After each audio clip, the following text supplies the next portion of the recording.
Karen and Richard Carpenter look like a couple of bright, well-scrubbed youngsters from Middle America who happen to come up with a sound the public likes. A case of the lightning striking a fortunate pair.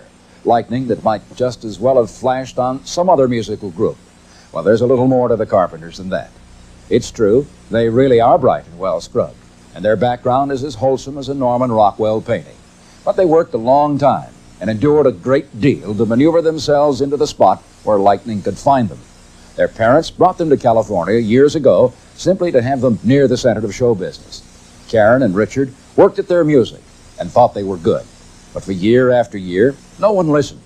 They endured rudeness and rejection that would have broken the spirits of most hopefuls. And then it happened. Success so sudden, so overwhelming, that they're still a little dazed. They've sold 16 million records in the past 2 years. Karen, at 21, and Richard, 25, are millionaires. They own apartment houses and shopping centers. They still live at home with their parents in the not especially fashionable community of Dunphy. For that home is undergoing some explosive changes in keeping with the new status of its residents. How do a couple of young stars live once the lightning finds them out?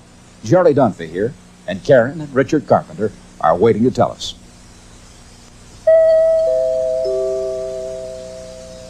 Rich, we know the Carpenters have made it big. How big? Well, I don't want to sound like an egomaniac or anything, but we have, we've been very lucky in like very successful. In a year and a half, we've got 7 gold records and 7.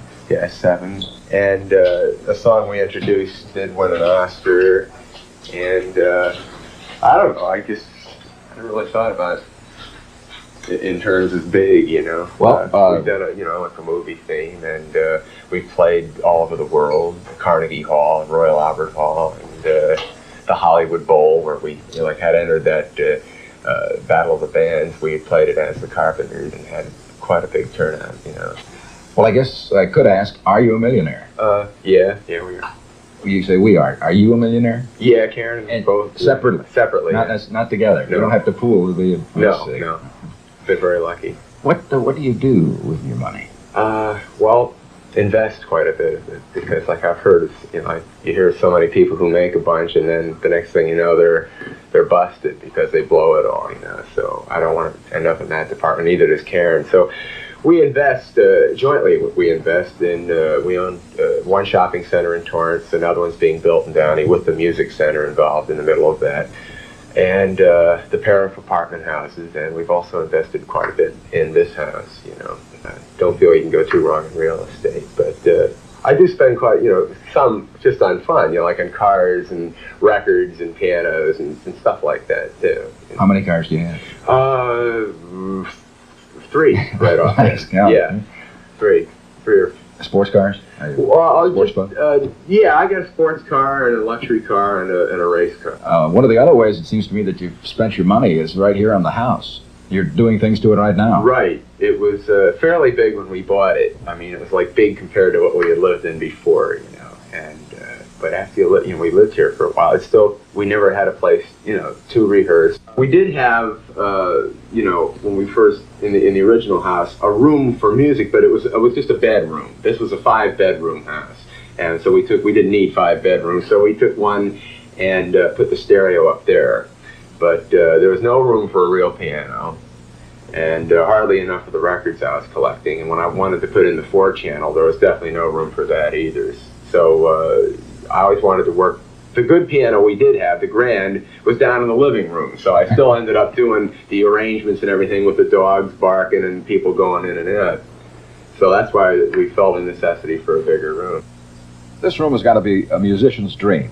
What have you got here, and what do you do here? Well, we usually use it mostly for arranging and orchestrating. It's a great place to work. I finally had it built because it's all soundproofed, and we also can rehearse in here and just listen to records and stuff like that. We've got quadraphonic sound. That's the newest thing. 4-channel stereo. It's about 125 watts per channel, and grand piano and guitar amps and drums for rehearsing. It's a workroom, in other words. Yeah, a workroom for arranging and composing. And for listening and analyzing. Right. You've got your sound, the Carpenter sound. But I would suppose there had to be an influence of some kind, that maybe even Bach. Oh, yeah. Why don't you have a seat? Crazy chairs. Oh, in case you're wondering where we got them, we didn't go out and have them made or anything. They're gifts from the Carol Burnett show. Every time you're on the Carol Burnett show? Every time you're on the Carol Burnett show, you get chairs made while you're rehearsing and everything, and then they give them to you. Enough appearances, and you yeah, you can fill and furnish your whole house. Yeah, Bach was, of course, one influence, and all the classical composers, Baroque classics, and really quite a few people. Les Paul and Harry Ford had quite a bit to do with, I suppose, our vocal sound. As far as influencing me as an arranger, the Beach Boys, the Beatles, and Bacharach. Did you and Karen, did you talk that over? I mean, did you say, this is what we ought to try to develop, and this is the way we should go about it? Or in the first place, did it come by accident? It sort of came by accident, we just went through what we liked. Originally, neither of us sang. Karen played drums, I played piano, and we had a buddy who plays tuba with the Detroit Symphony now, but he was a bass player then.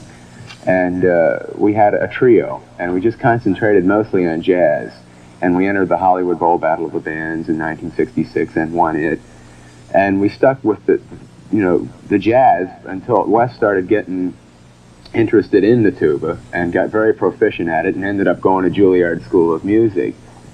Meanwhile, I was going to college and not only majoring in piano, but also studying, not studying voice, but in the choir, and getting very interested in voice. And this is when I got the idea to start a vocal group.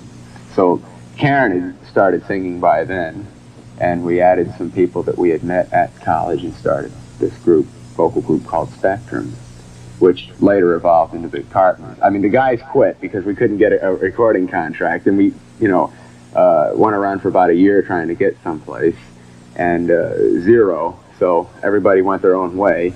Karen and I started doing the stuff ourselves, overdubbing all the voices ourselves rather than have other people sing them. Hi. I'm Hi. sorry I'm late. No, sit down. I'm fine. I was Karen. having a little problem with, it always takes me a little longer, but I'm here now. Girl's a girl. Karen, one thing that's always been in short supply is pretty girl drummers. How did this all get started? Well, that is due to when I was in high school, I was influenced by a friend of mine that had been playing drums since he was 3 years old. And he really knocked me out, so I really liked the drums and decided to take them up, so that's the way it came about. At that time, when you were taking up the drums, were you confident that the music would take you as far as it did? At that time, I really didn't have any ideas of where I was going, but he had always wanted to be exactly where he is. He had ideas, but I didn't know I could do anything until 16. And when I took up the drums, both the drums and the voice started to come Yeah, she started together. singing at the same time. But did folks say, girl drummer, why, Oh, yeah. Karen, why do you want to do that? Well, everybody kind of looked at me funny, but I didn't really. Were either of your parents professional musicians? Not No, musicians. not really. No, my dad had a real love for music and quite a collection of records. Like even when I was born, I remember I used to play 78s and everything. They're more appreciators Yeah. than players, But Karen's interest didn't develop until she was around 16. And my interest in playing didn't even start till I was around 12. But up until then, from I think 2 on, I was listening to records he was constantly. always listening, all the time. And my parents always thought that there was something there and encouraged it. Didn't they have high hopes at one time, a long time ago, and isn't that one of the reasons you came to California? Yeah.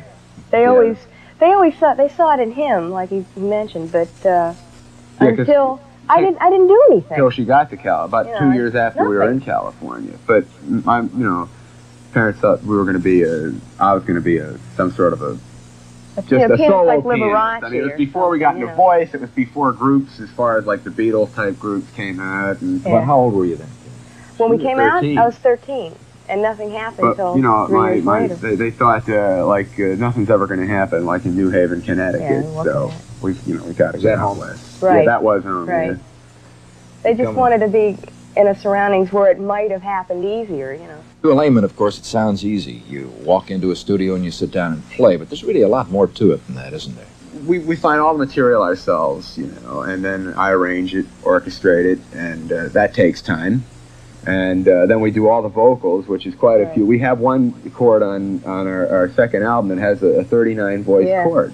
It's a 13-voice chord overdubbed 3 times. Well, that takes time, 2 people singing at a time, you know. Two parts at a time, and you keep laying it over each other until you get... But it takes time. The big sound, the full sound. Right. The sound. Yeah. You don't always get it the first time. No. We are simpler than the simple letters A and B. We are love. I could love only you all your life. You could love only me. Tell me why then? Why should it be that we go on hurting each other? We go on hurting each other, making each other cry, hurting each other without knowing why. Can't we stop hurting each other? Gotta stop hurting each other, making each other cry, breaking each other's heart, tearing each other apart. Can't we stop hurting each other? Gotta stop hurting each other, making each other cry, breaking each other's heart, tearing each other apart. Can't we stop hurting each other? We go on hurting each other, making each other cry, hurting each other. Can't we stop hurting each other? Gotta stop hurting each other, making each other cry, breaking each other's heart, tearing each other apart. So that's what it takes us quite a long time. Yeah, it does.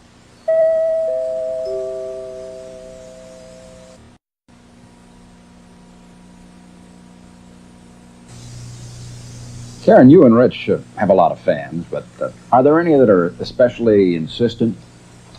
Oh, wow.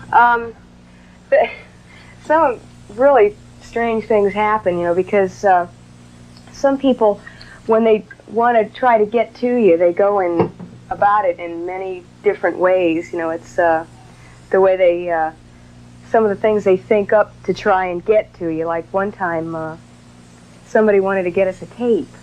So I got this beautiful bouquet of flowers in this box, you know, and I was saying, well, I wonder what the heck that could be, because it wasn't anybody's birthday or anything. And I opened it up, and there's beautiful flowers. There's this tape right in the middle of it, you know. They find the wildest ways, and they Some of them can bug you pretty much too, don't they? Well, no, some things, if it gets too, if it happens too much in one day, you know, you figure, wow. But some kids pull the funniest things that you just can't get upset. You know, because they really think of some wild ways to get in. When you're on tour, do you have a chance to have rap sessions with your fans? That's a little hard, too, because we're in and out. Like, when you come in to do a concert, you run in, and you're in there for, like, a rehearsal during the afternoon, and nobody is usually allowed into the rehearsals. And then, you know, you go get dressed and you do the show, and then zoom. You know, you're either gone right away, or else you're in the dressing room doing interviews and things. So when you finally come out, there's not that much time that you have to spend with them, which is kind of not as much time as we like to spend, but it's really kind of hard because there's not that much time. When the Carpenter fans write to you, Yeah. I understand they get a kind of a personal Carpenter attention. Yeah, right? that, I think my parents can answer that better. Hey, Mom, Dad, why don't you guys come on in? Talk to Jerry a minute. Hello. Mrs. Carpenter. Fan letters. You're Harold, hello. Fine. You've had a lot to do with the fan mail in the past. I suppose they've gotten so much of it now you're almost away from it. Isn't that true? I did take care of most of it at the beginning, but it got a little beyond me after a while. Actually, we have personal friends that are working for us that help with the fan mail, and we still take a lot of interest in it because, you know, a lot of kids ask a lot of questions and they want to be real close to Richard and Karen and feel like they're their brother and sister. You want to keep them that way? We want to keep them that way, Sure. That's true. Karen, what about, we've been talking about fans. What about proposals? Do you get any of those in the mail? Yeah, that gets a little embarrassing sometimes because... Sticky. It is, it really is, because you don't want to hurt, you know, whoever has the idea. But a couple of times we've gotten rings, you know, and you don't want to send them back. It's really touchy, you know. Well, actually, but you, I was going to say, actually, we do at once. But if they send it back a second time, then we feel we're hurting their feelings, and then we keep them. But we say, you know, that we don't feel it's right for them to be sending her jewelry, you know. yeah, I mean, they spend, you know, quite a bit of money. I And mean, it's proposals, not. too? Yeah. It's, you know, it's. You Actually- can't give a form letter reply No. to a proposal. Oh can you? no. Actually, That would really be they have fans, like I keep saying, from 3 to 83, and they're all interested, and we try to keep everybody happy here, and our friends do, and Harold takes a personal interest in all of the things and tries to look Mrs. at most of the Carpenter. letters. Are you surprised at the kid's success? Well, not really surprised, glad, but we always had hopes because we could see their talent, and we tried to do our best to help that along, and they've always had a great interest in music since they were kids, you know. They'd swing and listen to the music, and Richard always wanted to play piano, and she she took a little bit longer to take an interest. She liked baseball first, and then she went into drums. Get into the league. Suddenly she wanted drums, and then finally the singing. Probably the degree of success, Harold. Maybe that's surprising. Oh. Well, it is. Yes and no. I guess it's a former thing that you really don't know where it'll end, you know. We had faith. Or how, or even if it will get off the ground, you know. It's hard to tell, really. We've talked about your successes, but there must have been some lean years. Those were the years, I think, when the experts said that your sound wouldn't sell. That's right. They said it for several years. One year that was like from 67 to 68, you know, and that's when we had the Spectrum group. And they got discouraged and split up after a year's worth of it. But I wasn't going to let it. Anyway. During those years, was there a substantial change in your sound? Did you try to accommodate? No. Did you try to adjust? Did you try to make yourself more commercial, more saleable? No, that's one of the things that people think. You know, they say, how did you figure out where to aim, and you know, to sell records, and that's one thing you can't do. So they thought it was a master plan, you know. Yeah, they do, and it's not. It doesn't happen that way because what we did was when we finally did get a chance to cut a record, we just did what we felt we could do the best and the arrangement that came out of his head. Did it ever occur to you, or did some say, I think you kids are out of sync with your time, with the soft sound at the time that the rock noises were at their highest? Yeah. Mostly everybody. Mm-hmm. But that's what took, when we finally did get into A&M Records, it took Herb Alpert, who was a musician, and not, he's the musician half of the A&M. He's not the business half. And he saw what he liked musically in it and didn't stop to think whether it would sell or not. He just took us because he dug it. Brothers and sisters usually love to fight. How do you manage to get along so well? Or do you? Yeah, well, Yeah. most of the time we get along, sure. You know, every now and then, it's a little tiff. But not very often. No. Does it have to do with business? Yeah, Those- always with, yeah. You Uh-huh. know, What you think you ought to do and how you ought Yeah. to do it? Yeah. Is that where it is? yeah, Uh-huh. it was very rare. You ever say to him, "Rick, I like the arrangement, I can't do that." That was the last can't- one. That was yeah, the last that fight. was about it. Uh, You hit right on it. That was who's something been else. talking? We hardly fight at all, you know, but we had one dilly, and that was exactly what it was about, you know. Neither one of us was really in the mood to discuss it, and we both got into it. It was kind of funny. And nobody won. It wasn't funny then. Oh no, nobody won at all. No, you just go. Musically, how do you go about bridging the generation gap? There's certain groups that do it. Bread does it. Fifth Dimension, Association. Association, and a couple of tunes did it, and even the Beatles. Yeah. I mean, you know, they were number They're one the- at the easy listening chart was something. The broadest If spectrum. you ever didn't tried to tell people in 1964 that the That they Beatles were were gonna going to be do at the that, number yeah. of easy listening, they never would have believed it, you know. But we appeal, and easy listening groups like us appeal to all ages, but not everybody. People say, hey, you appeal to everybody. Well, nobody appeals to everybody. I mean, I'm sure there's some people who would think that, there's some people who think I look like a hippie. I mean, they're that square that they think that I look wild, or, you know, that we sing rock and roll music just because we have guitar amplifiers. Yeah. Then there's other people that think that we're so square that that they it's don't believe how we ridiculous. can exist. But there are people of all ages that, you know, that we do That appeal do like to. it, yeah. It's weird. We've gotten letters where the kid writes in and says, you know, he bought his or her parents our album for Christmas or for their birthday.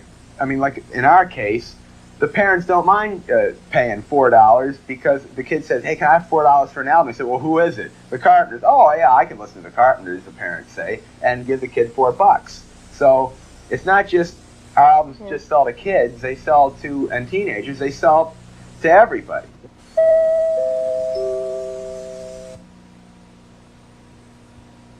Karen and Richard Carpenter, just a couple of nice kids from Downey, California, who happen to make about $1 million a year. I don't know what effect they're going to have on our culture, but I suspect that they're causing a lot of other nice kids to work a lot harder at those music lessons. Jerry Dunphy here.